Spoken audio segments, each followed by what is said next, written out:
Meanwhile, while this is happening, our former president, Donald Trump, is in Palestine, Ohio, with American people that are screaming for help getting clean water, clean air, being able to live their lives in their town, and being able to breathe and drink water and eat food without this threat of looming disease or instant death over their head. So here's Trump. By the way, he calls it Trump Force One. I'm taking Trump Force One to Ohio. Trump Force One. It's perfect. It's his old Trump plane. He's back in service. He's flying wherever he needs to go. It's so good. But he went down there and or over there, and he's taking, I guess, sending pallets of water, and he's talking to the people. He's just seeing what they need, and everything he's paying for here, he's paying for himself to help people here in America. Now, look, I'm no dummy. Kind of a dummy sometimes, but I understand he's campaigning. He's running for president. He's already announced that. So I know it's a good look, and he knows what a good look is for him. But that doesn't mean that what he's doing is completely politically motivated. And why isn't Biden there? Why hasn't Biden gone there? Why haven't they opened up federal funding in a disaster relief fund like you do for a storm or anything else for these people? Because it makes them look bad. Because Pete Buttigieg, their Secretary of Transportation, is another inept, unqualified douchebag that they don't want to make it seem like someone fucked up. When trains keep falling off of the tracks, I mean, if you're a kid, you got a little train set. I remember. I loved electric trains when I was a kid, little model trains. But what was really fun to do? Just goose that thing around the corner and watch it fall off the track. And go, ah, ha, ha, ha. I guess at some point you're supposed to grow out of that. I guess when the trains reach full scale, you're probably not supposed to go, ha, ha, when they fall off the track. You're supposed to keep them from falling off the track. That's what you do. And this country, we've done nothing but let this system rot away. The rail system is the most underfunded system that we have, infrastructure that we have in this country. People don't seem to understand it's a huge way to move goods, services, and people. And it has been neglected for literally 100 years, probably over 100 years, but you'd say 100 years. Nothing's changed. They haven't changed the track design. They haven't gone for high-speed rails. They haven't maintained the rails that are in place. I swear to you, there are lines that trains are still riding over that have railroad ties on them, the wooden things, timbers under the rails, that are 100 years old.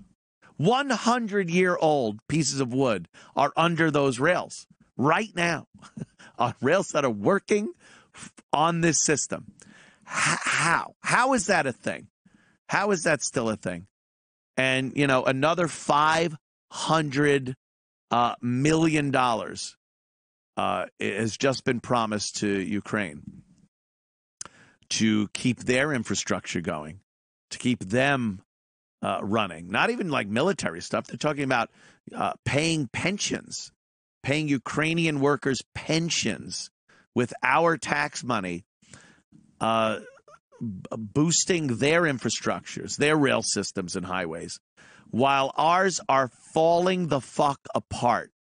And then you look at something like today and see Biden is in Ukraine and in Poland, just talking about the support that America's giving them.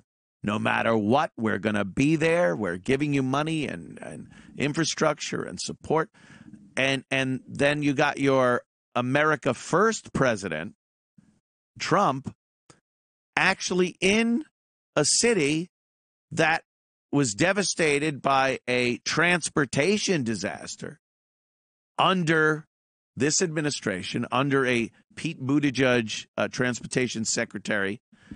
And Trump goes there and says, yeah, there's a problem, and does what he can do as a private citizen now to help out. How do you look at that and go, well, this guy is better than this, or this administration is better than this?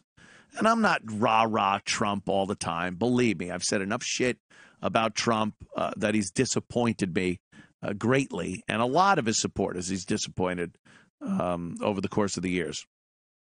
But again, I think that's more honest than anything, because he's going to do things that people don't like. But when I see an America First president, and he said America First, he ran on America First, and he showed that he believed it.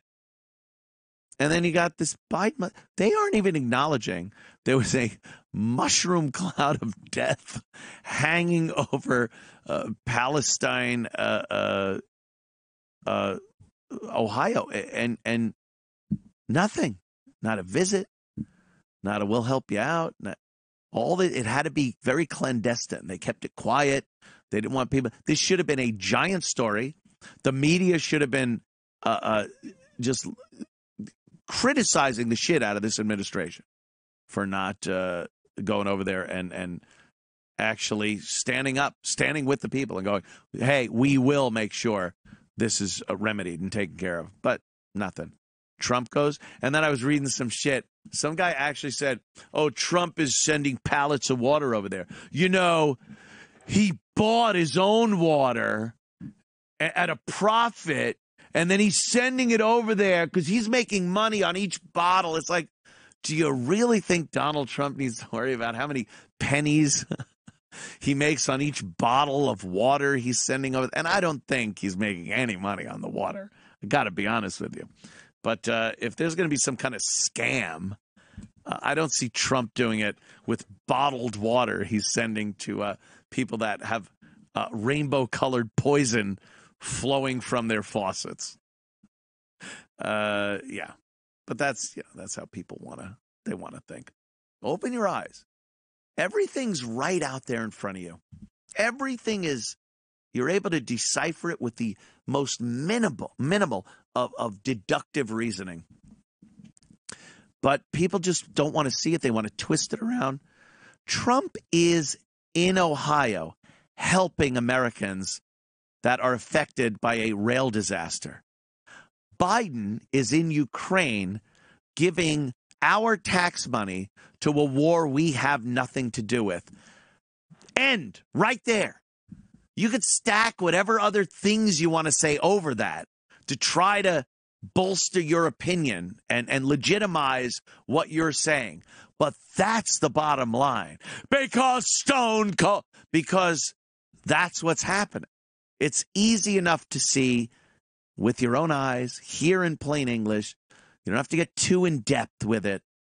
And people just don't want it. They hate Trump so much that they don't want to fucking see it, or they're so fucking blind to what the Biden administration's doing that they don't want to see that.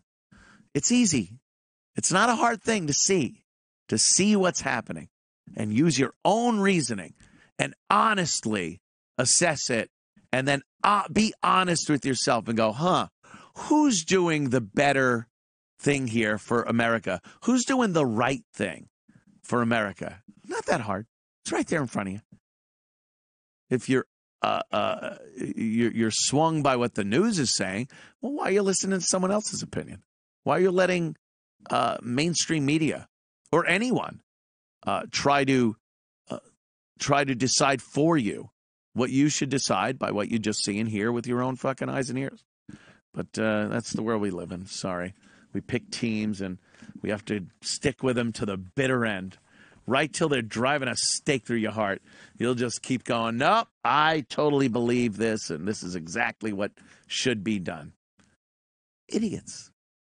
Fucking idiots. Here's Boink. Russell wants to talk about our mighty president falling up the stairs. He only falls up the stairs. Gravity works against him. Falls. And I don't know if you heard, the beautiful press secretary said he fell because of a gust of wind. There was a big gust of wind. That was the reason he fell. Oh, okay. So he can be blown over with a gust of wind. He's Mr. Burns. He's Mr. Burns. He's that light and he could a gust of wind. Then I guess they got. And by the way, here's what I see coming in the rest of his term. And God forbid he lives long enough and actually wins another term. They will cover that walkway. They will put a fucking tarp tent over the fucking jetway walk up to go to where you can't see him. He gets up that's it. It's totally hidden from people because the most transparent administration ever will hide every fucking thing this guy does.